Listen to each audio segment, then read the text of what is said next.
Setting up your Apple Watch SE3 and connecting it to your iPhone might seem a bit overwhelming at first, especially if this is your first Apple Watch.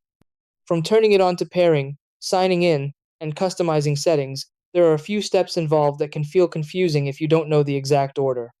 The setup process is designed to be smooth, but small things like pairing animation, permissions, or Apple ID prompts can slow you down if you're unsure what to do next.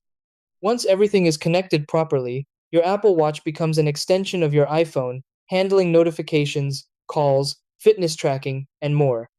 The good part is that the entire setup only takes a few minutes when you follow the right steps, and after that, everything works automatically in the background. Try these. Step 1. Turn on your Apple Watch SE3 by pressing and holding the side button. Step 2. Bring your iPhone close to the watch and wait for the pairing pop up. Step 3. Tap Continue and use your iPhone camera to scan the animation on the watch. Step 4.